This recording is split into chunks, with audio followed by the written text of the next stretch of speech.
Aujourd'hui, à Cachemire, on reçoit le président de Simon, Carl Bro. Simon, Comment allez-vous? ça va très bien, merci. Et vous? Oui, ça va bien. Écoutez, on se parle en différé. Là, ici à Québec, il est 8 heures du matin. Dans votre cas, il est 8 heures du soir à Shanghai, c'est ça? Exactement. Parlez-moi un peu de ce que vous faites, votre entreprise Simon, en Chine et au Canada. Vous êtes quand même très bien impliqué. Vous êtes un Québécois qui habite en Chine depuis plusieurs années. Parlez-moi un peu de ce que vous faites comme activité. Oui, bon, ben moi d'abord, je suis ingénieur. Ça fait que on est une entité. Bien, il y a deux entités qui sont différentes. Dans le fond, Simon, c'est une compagnie qui a un bureau d'ingénierie à Shanghai. On a aussi une usine à Shanghai où on fait de la fabrication sous contrat pour plusieurs compagnies québécoises et canadiennes et américaines aussi. Là, mais mettons, pour le contexte actuel, c'est québécoise, mettons. Puis, donc, on fait les licences de fabrication, c'est l'électronique, la mécatronique, les dispositifs mécaniques, dans le fond, puis la clientèle, c'est beaucoup le multimédia.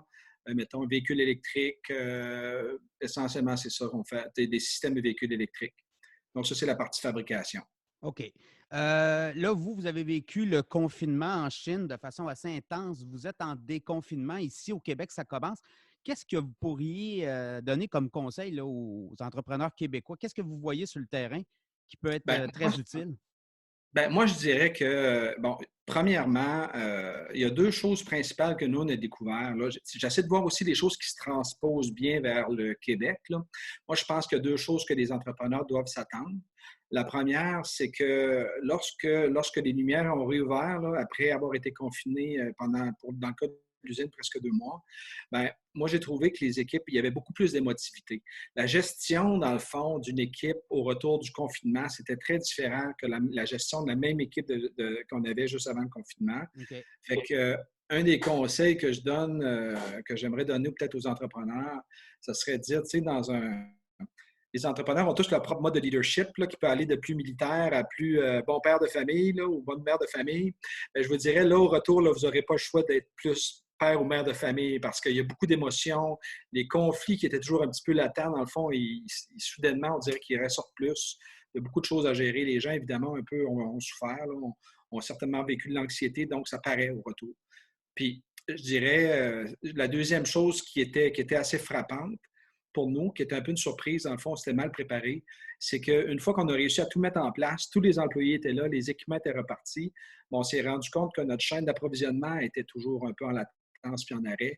Fait que si j'avais un autre conseil à donner, dans le fond, aux gens qui écoutent, qui sont entrepreneurs ou qui sont des gestionnaires d'entreprise, ça serait à commencer tout de suite à contacter un peu. Tu sais, on réalise qu'on était maillon dans une chaîne, une entreprise.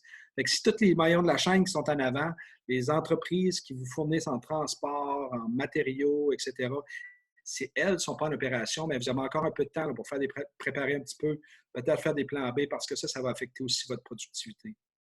La communication, j'imagine, c'est important, là, garder le contact, comme vous dites, avec vos fournisseurs, les représentants sur le terrain. Comment ça s'est comment ça s'orchestre là, au day-to-day? Parce que vous devez reprendre contact avec vos clients aussi qui ont été confinés également. Ben, j'imagine pendant la pandémie ou pendant le confinement, vous étiez en lien avec ces gens-là, mais là, ça reprend vite. Puis là, est-ce qu'il y a de la compétition entre les entreprises? Sentez-vous qu'il y a des joueurs qui ont essayé de vous voler des clients? Parce que ça, j'ai parlé avec des entrepreneurs ici au Québec, puis on a vu ça, là.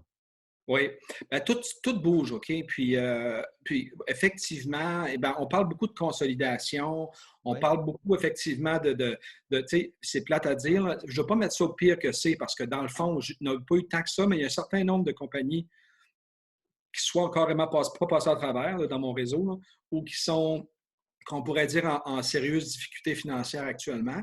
Fait que, donc, ça change la donne. Tu sais. Dans le fond, ces entreprises-là, bien, écoute, elles ont des clients que certains de leurs compétiteurs peuvent tenter d'aller chercher.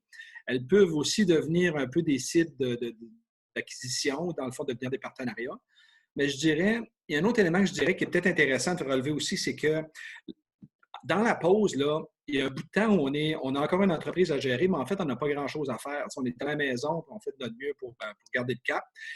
Puis j'ai trouvé qu'il y a eu beaucoup d'échanges, nous, entre les pairs, tu sais, comme des compétiteurs à qui on parlait pas trop avant. À un moment donné, là, quand ça faisait une couple de semaines on commençait à avoir une meilleure idée qui était fort, qui avait du cash flow, qui avait maintenu tous ses employés, qui avait congédié tout le monde.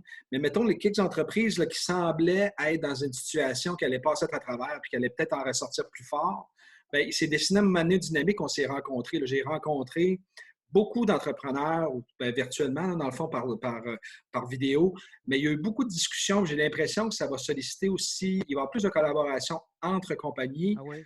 après le confinement. Ben, déjà parce que là, on a souffert, puis on est, dans certains cas, plus vulnérable un peu à la sortie, mais aussi parce qu'on a eu plus de temps pour se contacter.